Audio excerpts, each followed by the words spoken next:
Hello. So in this video, we're going to talk about Rene Clair's film, And Then There Were None. This is a 1945 adaptation of Agatha Christie's 1939 novel, originally titled 10 Little N-Words, subsequently titled 10 Little Indians, and subsequently sometimes titled And Then There Were None. Now, I recently read the play version of 10 Little Indians / And Then There Were None. And my friend is directing a production of it this coming fall, which I'm hoping to be cast in. And so watching this film version was a very, very interesting experience in the context of having just read the play literally like 3 days before. Because while the broad plot line is the same, there's a number of significant differences between the play and the film version. Now, I haven't read the novel, so I can't talk about differences between the novel and the film version, but several of the characters are different.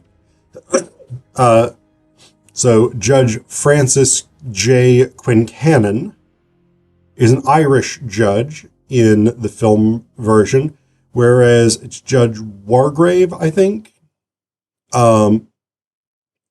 in the play, who is an English judge. Slight spoiler here, but Phillip Lombard and Charles Morley are the same person, or rather Phillip Lombard is dead and Charles Morley has impersonated him. That you don't find out till the end of the film, so sorry if that's a spoiler. That's not the case in the play. In the play, Phillip Lombard is Phillip Lombard and Morley is Morley. Detective William Henry Bloor is Detective William Henry Bloor, but in the play, he comes in introducing himself as Davis and claiming to be from South Africa, rather than being an English detective, which is what he is in the play, and in the film. And in the film, he comes in and he's like, "I'm William Henry Bloor, detective." Ha ha ha. He doesn't really have that mannerism, but you know what I get. He immediately just acknowledges who he is, and the whole "I'm trying to remain undercover" thing just doesn't exist. Vera Claythorne is the same character. Prince Nikita Nicky Starlov does not exist in the play, but he is a reworked version of Morley. In the play, Morley is this sort of dissolute, sort of beautiful young person, sort of 1920s. I'm gonna have a champagne party while driving my massively expensive luxury car at 100 miles an hour down country roads type of person.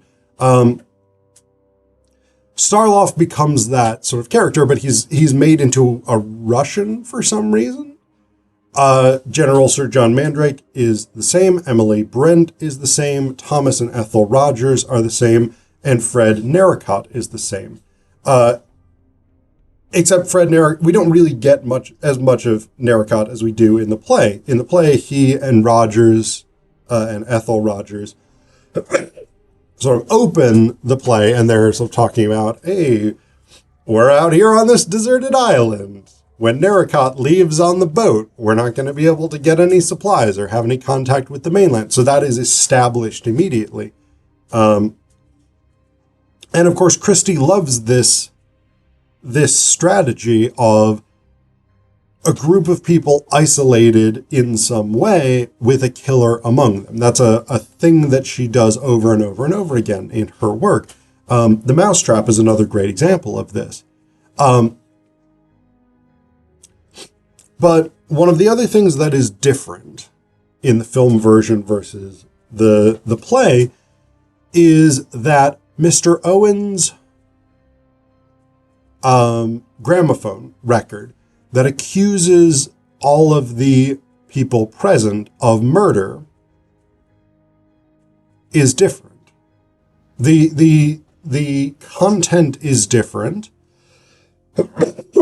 in that in the play, basically it just says, William Henry Bloor, you caused the death of whatever the guy's name is. I can't remember. Vera Claythorne, you caused the death of this kid whose name I haven't memorized, but it is basically just you killed these people.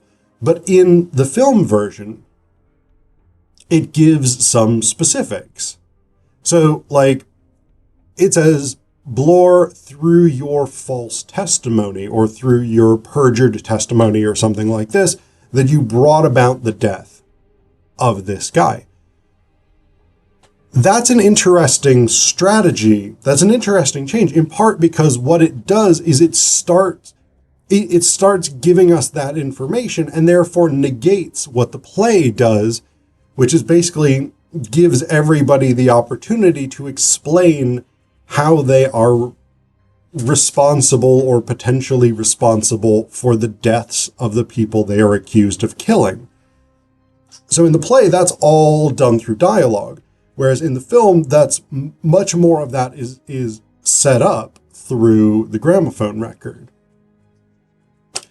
The series of deaths is largely the same. Starloff dies first of a poisoned cocktail. Ethel Rogers dies second of an overdose of sleeping powder.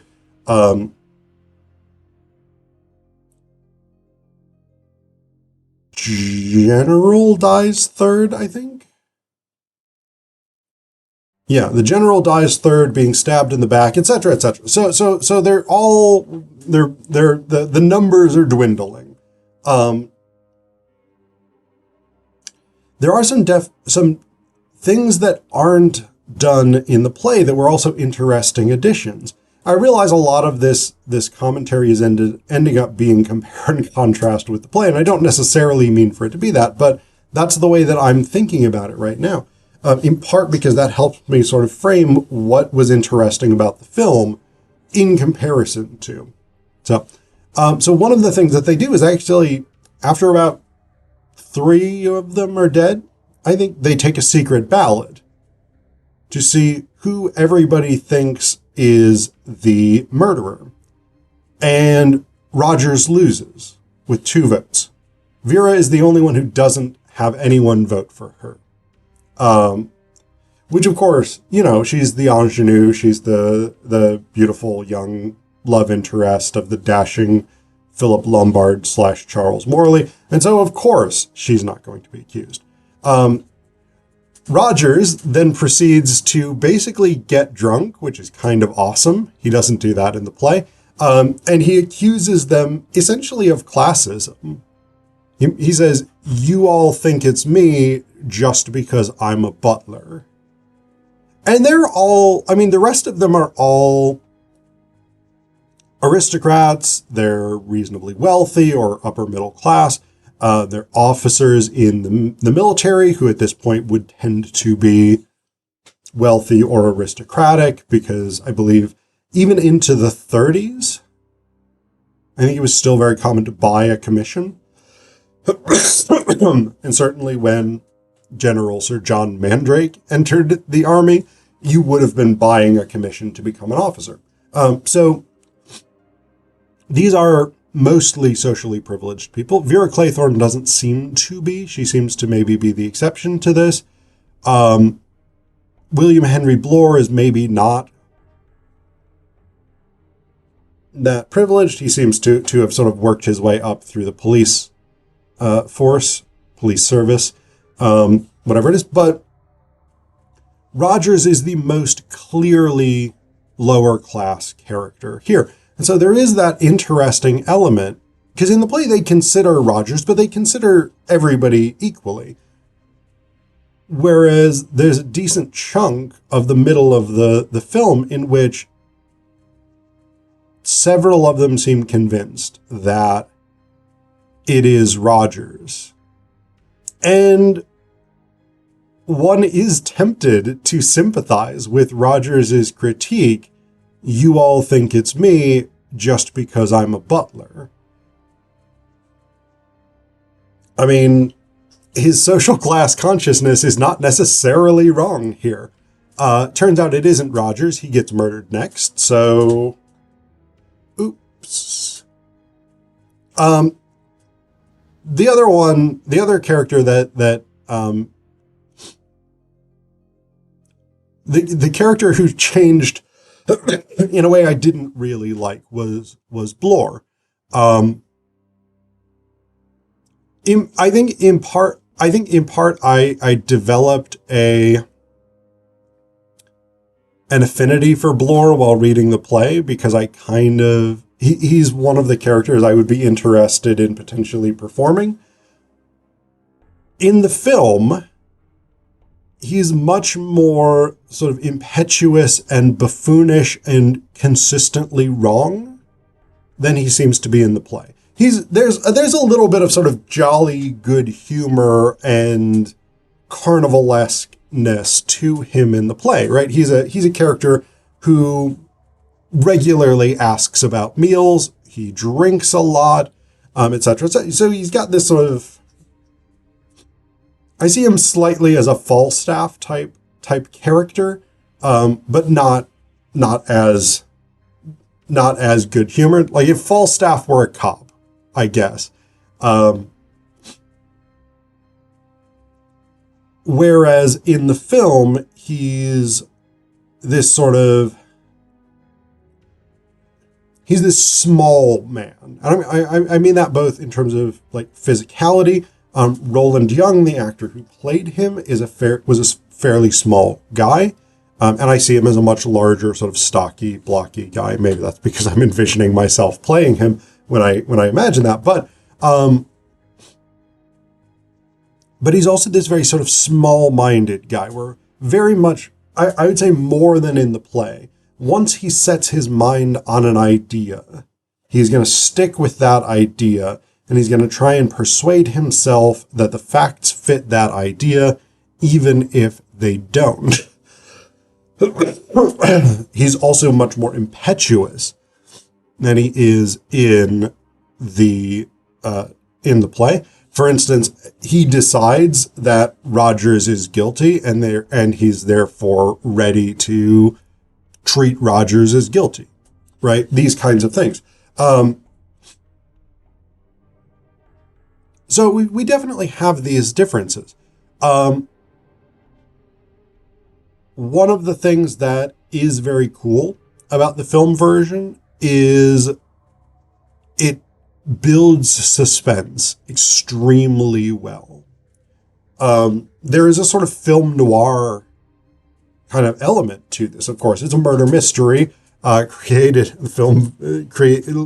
in 1945. It's based on an Agatha Christie, so the film noir feel is very, very appropriate. But they continually have the recurring music of the 10 Little Indians. And it is presented in this very creepy way, right? Like, this is one of the things that you get. And it's easier to do in a film in some ways because you can layer music in over audio tracks. Whereas on stage,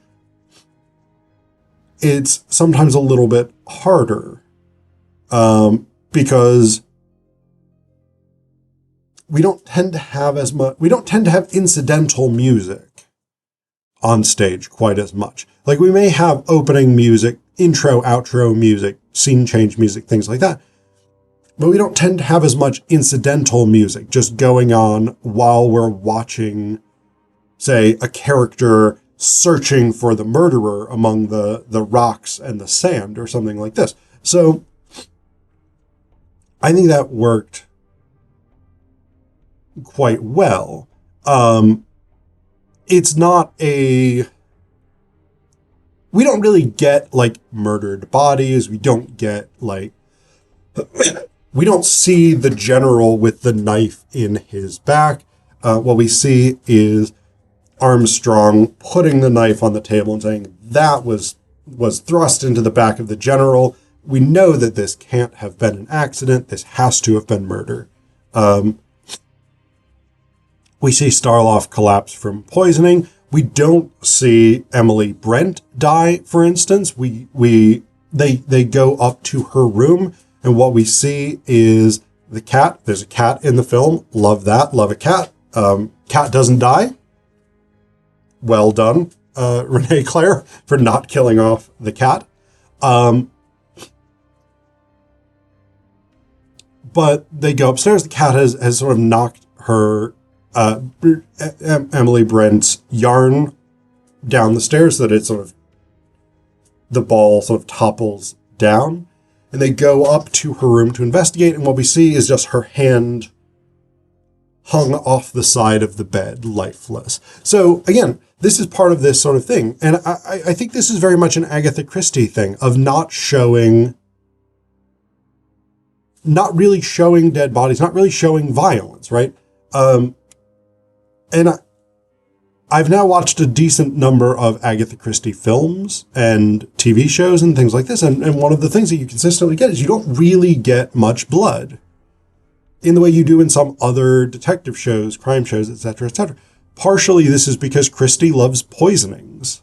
That is one of her favorite ways to kill off a character, in part because she knew a lot about poisons because she had worked as a I think it was a pharmacy nurse during World War I. And so she knew about poison, she knew about medicine, she knew about these kinds of things. And she could weave those very skillfully and accurately into her plots for that reason. And so a lot of characters in Agatha Christie end up dying of poison, which means they're not bloody, right? You're not getting heads bashed in and whatever it is. You're not getting eviscerations. You're not getting the Texas Chainsaw Massacre in Agatha Christie. And in a way, there is this very sort of Greek drama element to this, right? Where not seeing those bodies almost sort of raises the level of horror because we can't confront the violence that's being done. Because I think that's something that works really, really well alongside this sort of noir aesthetic to make this a very successful murder mystery film. Also, the ending is different. I'm not going to spoil it because I didn't spoil it with my video on the play. Yeah, I don't know what that gesture was made of, but I'm not going to spoil it. But the ending is different. Who the murderer is the same, but what their sort of motives and their explanation is different. So that's interesting.